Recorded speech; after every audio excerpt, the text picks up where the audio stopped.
کہ اشرافیہ کے قدموں میں بچ جانے والا ہمارا نظام ایک عام آدمی کے ساتھ کیا سلوک کرتا ہے۔ ناظرین، آج ہم آپ کو 3 کہانیاں سنائیں گے۔ پہلی کہانی غلام قادر اور غلام سرور کی ہے، جو صادق آباد کے رہائشی تھے۔ ان دونوں پر 2002 میں قتل کا مقدمہ بنا۔ سیشن کورٹ سے ان کو سزائے موت سنائی گئی، جو ہائی کورٹ نے برقرار رکھی۔ 2010 میں معاملہ سپریم کورٹ جا پہنچا، جہاں سے اکتوبر 2016 میں ان دونوں کو بری کر دیا گیا۔ لیکن ملک کی سب سے بڑی عدالت بھی ان کو بری نہ کرا سکی، کیونکہ بریت کا فیصلہ آنے سے 1 سال قبل ہی غلام قادر اور غلام سرور کو پھانسی دی جا چکی۔ جی ہاں، سپریم کورٹ میں زیر التوا کیس کے ملزمان کو پھانسی چڑھا دیا گیا اور پورا سسٹم سویا رہا۔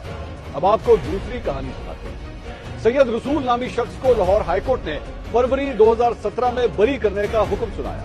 2008 میں جیل جانے والا سید رسول 6 سال بے گناہ قید کاٹ کر 2014 میں شاہپور جیل میں ہی فوت ہو چکا تھا۔ اس کی اپیل کی سماعت کی باری اس کی وفات کے 3 سال بعد آئی۔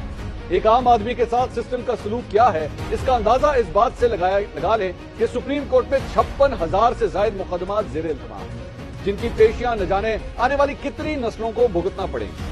ہائی کورٹ اور ضلعی عدالتوں میں صرف 20 لاکھ، جی ہاں، صرف 20 لاکھ مقدمے التوا کا شکار ہیں، اور لاکھوں سید رسول، غلام قادر اور غلام سرور اپنی قسمت کا فیصلہ سننے کے منتظر ہیں۔ ناظرین، اب آپ کو تیسری کہانی سناتے ہیں۔ 2019 میں سپریم کورٹ نے کوٹ لکھپت جیل کے ایک قیدی کی درخواست سے ضمانت 6 ہفتوں کے لیے طبی بنیادوں پر منظور کر دی۔ علاج کی خاطر ضمانت لینے والے اس قیدی نے ان 6 ہفتوں میں پاکستان کے کسی بھی اسپتال میں داخل ہونا گوارا نہ کیا۔ اسی وجہ سے سپریم کورٹ نے 3 مئی 2019 کو اس قیدی کی ضمانت میں توسیع کی درخواست مسترد کر دی۔ دلچسپ بات یہ ہے کہ ضمانت کے اسی دورانیے میں قیدی کو سزا دینے والے احتساب عدالت کے جج ارشد ملک نے اسی قیدی کے گھر جا کر اس سے ملاقات بھی کی۔ اسی قیدی کو اکتوبر 2019 میں دوبارہ 8 ہفتوں کے لیے ریلیف مل گیا۔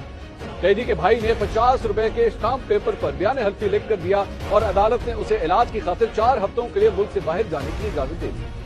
4 ہفتے کا کہہ کر 4 برس واپس نہ آنے والا شخص اس عرصے میں دنیا کے کئی ملکوں میں پھرتا رہا، لیکن ہمارا سسٹم سویا رہا۔ کچھ روز قبل اس قیدی نے ملک واپسی کا ارادہ کیا تو سسٹم نے اس کو پکڑنے کے بجائے اس کے پاؤں پکڑ لیے۔ دسمبر 2020 میں اس قیدی کو اشتہاری قرار دینے والی عدالت نے اسے سرنڈر کرنے سے قبل ہی حفاظتی ضمانت دی۔ اس کا اشتہاری ہونا اسے جلسہ کرنے سے نہ روک سکا۔ صوبے کی بیوروکریسی اس کے قدموں میں بچھتی چلی گئی۔ آج پنجاب کی نگراں کابینہ نے اپنے مینڈیٹ سے کہیں باہر جا کر اس قیدی کی سزا معطلی کا فیصلہ کر دیا۔ سزا معطلی کا یہ فیصلہ ضابطۂ فوجداری کی دفعہ 401 کے تحت کیا گیا، جو چوری اور ڈکیتی کے عادی مجرموں کی سزا سے متعلق ہے۔ آج اسی قیدی نے اپنی سہولت کے مطابق عدالت میں سرنڈر کیا اور جب تک چاہا ججز کو انتظار کرایا۔ ناظرین، یہ کہانی کسی غلام قادر یا غلام سرور کی نہیں ہے، بلکہ اشرافیہ کے ایک رکن کی ہے۔ اسی لیے تو پورا سسٹم اس قیدی کی چوکھٹ پر غلاموں کی مانند کھڑا ہے۔ آپ سمجھ گئے ہوں گے میں مسلم لیگ نون کے قائد نواز شریف کا تذکرہ کر رہا ہوں، جن کا سٹیٹس عدالت میں سرنڈر کرنے سے قبل ایک اشتہاری کا تھا۔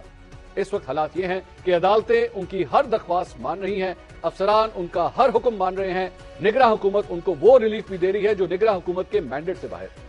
ایک طرف غلام قادر اور غلام سرور ہیں، جنہیں پھانسی دیتے وقت کسی نے سپریم کورٹ کا حکم التوا دیکھنا بھی گوارا نہیں کیا، اور دوسری طرف میاں محمد نواز شریف ہیں، جنہیں سلوٹ کرتے وقت اعلیٰ افسران نے ان کے اشتہاری ہونے کا سٹیٹس بھی نظر انداز کر دیا۔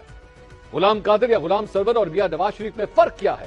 فرق صرف ایک ہے کہ غلام قادر کا تعلق اس محروم طبقے سے تھا جسے اس سسٹم نے زمین پر رینگنے والے کیڑے مکوڑوں سے بڑھ کر کچھ نہیں سمجھا، جبکہ میاں محمد نواز شریف کا تعلق اس مراد یافتہ طبقے سے ہے جس کے سامنے قانون اور ضابطے مکڑی کے جالے سے زیادہ کوئی حیثیت نہیں رکھتے۔ سید رسول یا غلام سرور اس کمزور طبقے سے تھے جس کو نام تو عوام کا دیا جاتا ہے، لیکن اس کے حقوق قابض بادشاہوں کی مجبور رعایا سے زیادہ رہی ہیں، جبکہ میاں نواز شریف اس طاقتور طبقے سے ہیں جو سسٹم کو گردن سے دبوچ کر اپنے حقوق چھین لینے کی طاقت بھی رکھتا ہے۔ ناظرین، وہ سسٹم جو عام آدمی کو انصاف جیسا بنیادی حق دینے کو تیار نہیں، وہ اشرافیہ سے تعلق رکھنے والے میاں محمد نواز شریف کے سارے ناز نخرے اٹھانے کو بے تاب ہے۔ اس صورت